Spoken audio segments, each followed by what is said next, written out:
یہ حدیث بالکل یعنی پچھلی حدیث کے مطابق اس کا مضمون ہے. اس کے راوی نواس بن سمعان رضی اللہ عنہ ہیں. یہ انصاری صحابی تھے اور ان کے والد سمعان بھی صحابی تھے. سمعان سین کے کسرے کے ساتھ وہ بھی صحابی تھے. انصار سے ان کا تعلق تھا. اور جو پیچھے آپ نے پڑھا بالکل وہی اس کا مضمون ہے. ایک نئی بات اس میں یہ ہے جب اللہ رب العزت اپنا فیصلہ صادر فرماتا ہے تو ساتوں آسمانوں پر کب کبھی طاری ہوتی ہے. یعنی یہ بھی اللہ کے فیصلے کی عظمت اور ہیبت ہے کہ آسمان جیسی سخت مخلوق بھی کپکپاہٹ کا شکار ہے. ساتوں آسمانوں پر رعدہ ایک کب کبھی طاری ہوتی ہے. ایک حرکت اور ارتعاش آسمانوں میں ہوتا ہے جب اللہ رب العزت اپنے فیصلے سے آگاہ فرماتا ہے.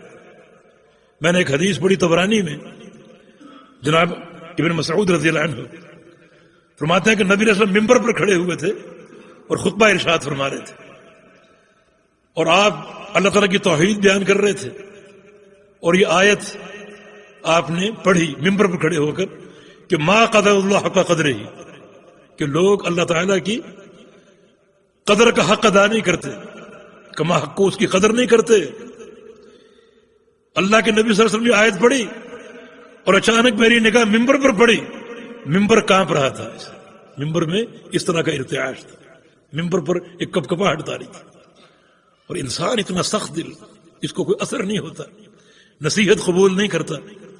تو آج تذکر کا وقت ہے. پڑھو اور سمجھو اور اپنی اصلاح کرو, اپنے عمل کی, عقیدے کی, اپنی توحید کی. یہ جمادات ہے, یعنی یہ ممبر نبی صلی اللہ علیہ وسلم کا. اور اللہ تعالیٰ کے ذکر سے ما قدر اللہ, اس آیت کو سننے سے اس پر ایک خوف اور کبکبی طاری. یہ جمادات کا تعلق ہے. اللہ اکبر. تو یہ حدیث وہ سابقہ مضمون والی ہے, تو اس لیے اس کا ہم ترجمہ نہیں کرتے.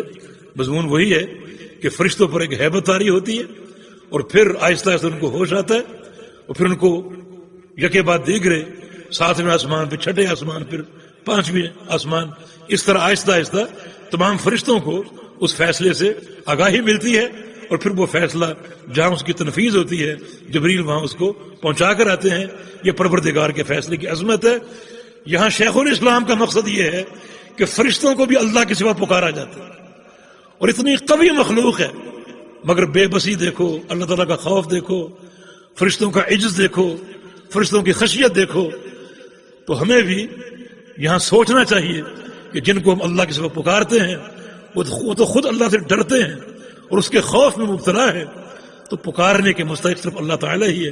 وہی تمام خزانوں کا مالک ہے اور اس کی توحید کا حق اور تقاضا یہ ہے اسی کو پکارا جائے, اسی سے دعائیں کی جائیں, اسی سے استغاثہ اور استعانت کی جائے.